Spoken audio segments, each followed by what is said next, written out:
Evening. Ready. You recognise that most of you, that's the M18 in your Scunthorpe. And that's a red car.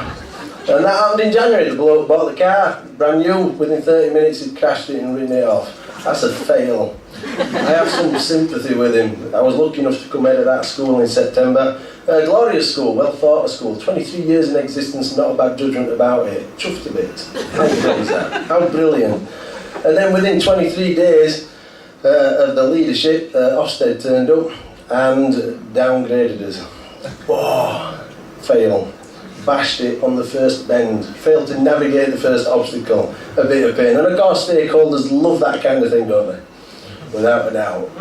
So, a tricky moment in the history of the school. And some thinking about failure and what it means. And I do think there's value in it. I think there's three bits, actually. It reconnects us, and it tests us, and it liberates us, actually.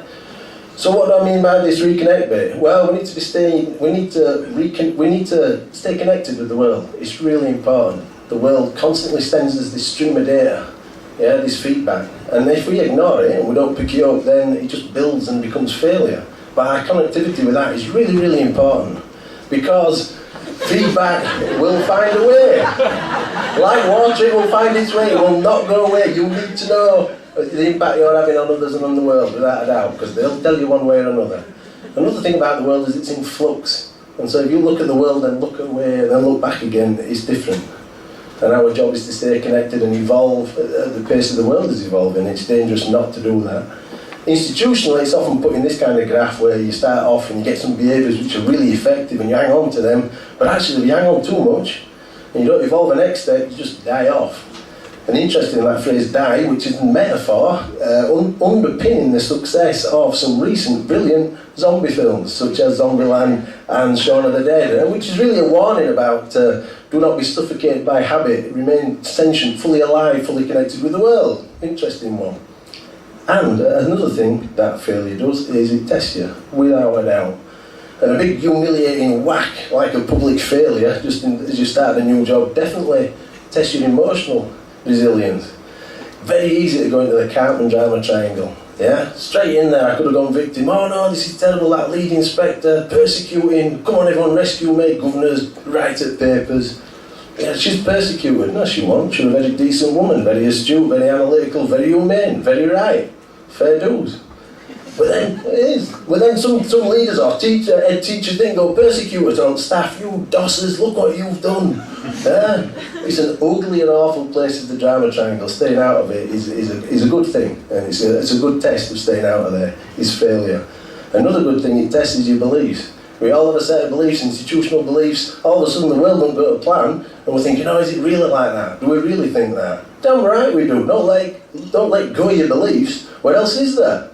The engine room, which will pull you out of failure into success again. You're joking. Fear in the system is a bad thing. It's corrosive, it's awful. Well, since the dawn of civilization, we've used belief in order to keep fear at bay. So those beliefs stay intact. Important to do. Very important.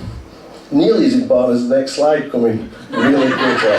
Which I believe will happen, and it has, because mindset is really important as well.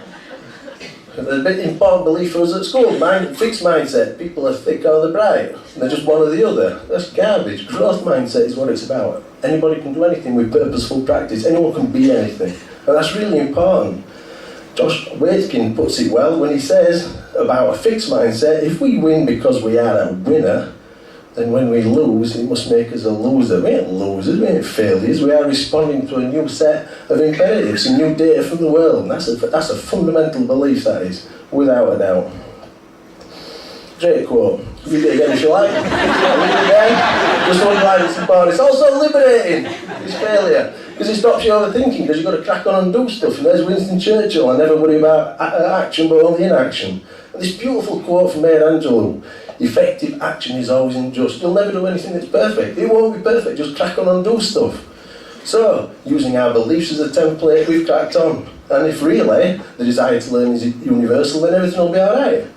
So we asked our students who want to come in on a Saturday, and you can be non-uniform, you can learn, you can drive how you want to learn. And we thought 30 might, or 40 might, or 50 might. 150 students coming in every Saturday to bash another 4 hours. Amazing. If we hadn't have failed, we wouldn't have asked. If we hadn't have asked, we wouldn't have known. Failure isn't the end of something, it's the start of something else. Thank you.